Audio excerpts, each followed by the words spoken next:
Everyone loves a BMW, and there are so many cool cars to choose from when it comes to this company. That's because BMW is an innovative company and spends millions of dollars on development. In fact, one of these cars was almost hit $1 billion for development costs.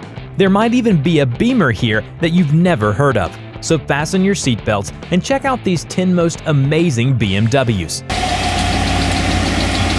Ital Design is a company that dedicates itself to the design and development of new vehicles. The company has specialized in creating a wide variety of concept and production cars since the firm's founding in 1968. One of those cars was the 1993 BMW Nazca C2, which had evolved from the 1991 Nazca M12. The car was very aerodynamic, and the body was made completely from carbon fiber and also used the material for the space frame. Because of this, the car weighed only 2,425 pounds, 1,100 kilograms. The Nazca C2 Spider has a 5.7-liter V12 engine and generated 380 horsepower, and a 6-speed transmission was used to handle the power over the weaker 5-speed.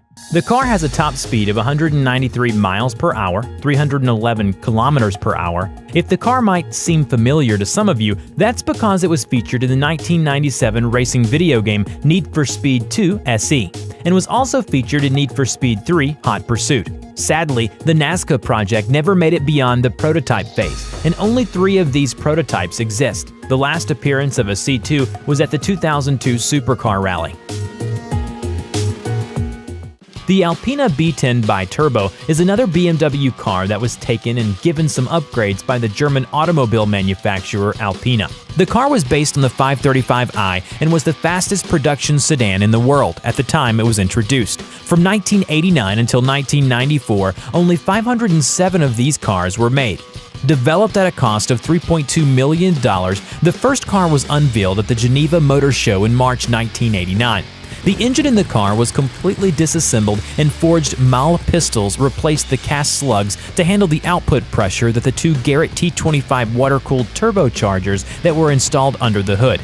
A Bosch variable control handled the boost, and some additional modifications raised the horsepower of the stock engine from 208 horses to 355 horsepower and 384 foot-pounds of torque. With all that power, a Getrag 290 5-speed transmission was installed that specifically could handle the power. Of course, the mods didn't stop there, and many modifications were added to the suspension, and bigger 13.1-in brake rotors were installed up front to improve braking. Alpina claimed that the car could do 0 to 62 miles per hour in just 5.6 seconds, and the car had a top speed of 180 miles per hour. At the time, this put it in the same league as a Ferrari Testarossa in terms of performance.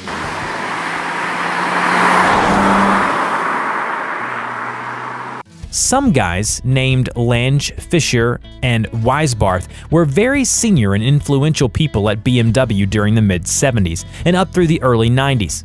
Lange was responsible for powertrain developments, Fischer was involved with all obscure development projects, and Weisbarth was most famously involved with the E31 8 Series Coupe and E32 7 Series. It was Lange that came up with the M70 5.0-liter V12 engine that was used in the 750i and the 750iL. But apparently this wasn't good enough, and so the idea for a V16 engine was realized, and on Christmas Eve in 1987, the new engine was sitting on a dynamometer.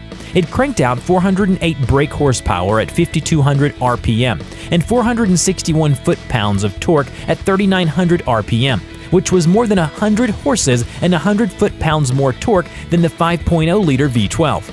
Within the walls of BMW, the project was known as the Goldfish. The reason being, the 7 Series sedan that the V16 engine was fitted into was a golden color, so the project was christened the Goldfish. The idea was to get the E32 sedan into production with this engine, so modifications had to be very minimal. However, that extra 4 cylinders posed a bit of a problem as it measured 12 inches longer than the M70 V12. And the only thing they could simply do was put the cooling system into the rear of the car. Seeing the V16 stuffed into the engine bay of this car is nothing short of awe-inspiring. Performance numbers boasted a 0 to 60 time of 6 seconds flat and a top speed of 175 miles per hour. In the prototype phase, the V16 was ready for full production, and BMW did consider building a Super 7 of sorts, but securing approval from the board was too far-fetched, and the V16 never saw a garage or a driveway. The E25 BMW Turbo looks a bit similar in design as the DeLorean DMC-12. You know, the car from Back to the Future. This 1972 concept car was first seen at the Paris Motor Show, and it was seriously space-age looking back then. The E25 BMW Turbo prototype is a rear-wheel drive car with its engine placed amidships. The car was designed by Paul Brock. Power came from a single overhead camshaft, 2-liter turbocharged 4-cylinder engine that had 2 valves per cylinder and produced 276 brake horsepower and 176 foot-pounds of torque. The transmission is a 4-speed manual, and the car only weighed 2,160 pounds. Maximum stated speed is 250 kilometers per hour, 155 miles per hour. While it ultimately inspired the legendary M1 of 1978, the 1972 Turbo also clearly influenced the Z1 and 8 series, the latter of which remained in production until 1999. The car's arresting looks and advanced technologies might have been absorbed by later BMWs, but that doesn't mean the revolutionary Turbo has been forgotten. It's widely considered to be one of the company's landmark cars, and the traces of it found in the DNA of modern BMWs prove its authority. It was one of the first BMWs to use a multi-link rear axle, one of the first cars with an electronically controlled drive-by-wire throttle, and the very first to mate a V12 engine with a 6-speed manual gearbox and use a computer area network bus, a robust vehicle bus standard designed to allow microcontrollers and devices to communicate with each other in applications without a host computer, and which quickly became the industry standard. The car was the BMW M8 E31, which was developed at an enormous expense of $830 million. The V12 under the hood cranked out an impressive 550 horsepower at 6,000 RPM and 375 foot-pounds of torque at 5,000 RPM. And by the way, 90% of that power was available from just 2,000 RPM. That's quite an engine. And this was a time when a Porsche 928 GT managed 325 horsepower. The most potent Chevrolet Corvette had 380 horses, and even the mighty Ferrari F40 had just 470 horsepower compared. But with all that engine, the car was heavy at 3,946 pounds, 1,790 kilograms, and it had to go on a diet. The first things removed were the heavy back seat and front electric-operated leather seats, and in went lightweight shill racing buckets, and the pop-up headlights also found their way in the bin. The M8 adopted some carbon fiber parts here and there to help. Despite all this, the car was never performance tested, and it never went into production because the cost would put it at over 40% more than a Porsche 911. You know about M3, M5, M6, and even M8. But have you ever heard of a BMW M1? This car was one of the most famous sports cars of the 1970s and helped shape the BMW M series like no other. It had a powerful inline 6-cylinder engine and became a major player in the automotive world when it debuted in 1978. It can even be said that it exceeded all expectations and became an automotive legend. The shape of the BMW M1 goes back to the 1972 study of the BMW Turbo design by Paul Brock, which we talked about earlier and was created by renowned vehicle designer Giorgio Giugiaro of iTown Design. The car basically had a low-profile Italian design, and the dynamic body cemented its place in automotive history with a height of only 1.14 meters, which allowed it to achieve a low center of gravity and handle maximum cornering speeds. The inline 6-cylinder produced 280 horsepower and had 4 valves per cylinder that worked together with mechanical injection. Stuff that was far ahead of its time. Combine that with its empty weight of 2,866 pounds, 1,300 kilograms, and you had an awesome power-to-weight ratio. Top speed was 165 miles per hour, 2 kilometers per hour, and it made the BMW M1 the fastest German road sports car of the era.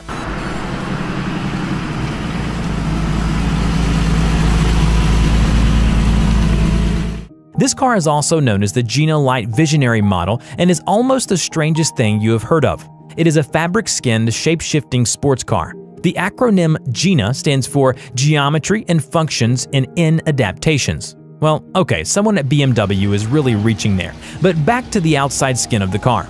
It's an elastic, water-resistant, translucent, man-made fabric skin. It's basically polyurethane-coated spandex, And get this, the body of the car changes its shape according to exterior conditions and speeds. You can be driving down the road and even change the shape of the car at will. The way it works is that the fabric is stretched over a frame that has some moving parts. Shapes are formed beneath the skin by an aluminum wire structure. At points where flexibility is needed, flexible carbon struts are used. This incredibly strange car has just 4 panels, with the rest being flexible. And while the skin appears seamless, if you are moving down the freeway at high speed, it can grow out its rear spoiler for stability at high speed.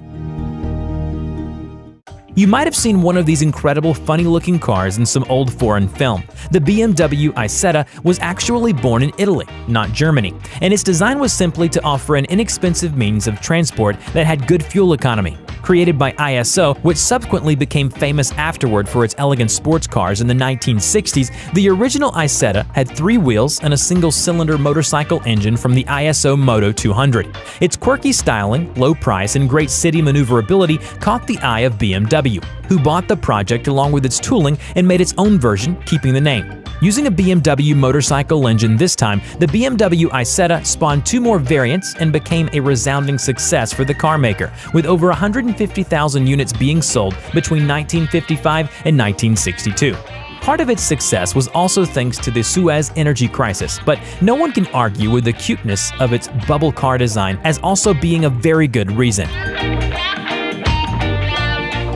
This vehicle is a bit weird in that it almost looks like the cross between an SUV and a car. But hey, who cares when there is 700 horsepower V12 engine under the hood? That's right, 700 horses. In fact, the engine was only put in 3 other cars: the McLaren F1, the BMW V12 LMR, and this X5 machine. So how did this happen? Back when the X5 came out in 2000, BMW wasn't really sure how people would accept a luxury SUV from a performance car brand like BMW. So they decided to create this V12-powered X5, dubbed the X5 Le Mans, to show what the car was theoretically capable of. Out came the SUV's 4.4-liter V8, and in went the F1 6.0-liter V12, which made 700 horsepower and 531 foot-pounds of torque. So how's the performance? How does 0 to 60 miles per hour in 4.7 seconds sound? That will keep you grinning all the way to its top speed of 173 miles per hour, 278 kilometers per hour. Sure, a Cayenne Turbo and Grand Cherokee SRT8 could give it a run for its money, but this is when it was released in 1998, where the closest thing to performance was a Grand Cherokee with 245 horsepower.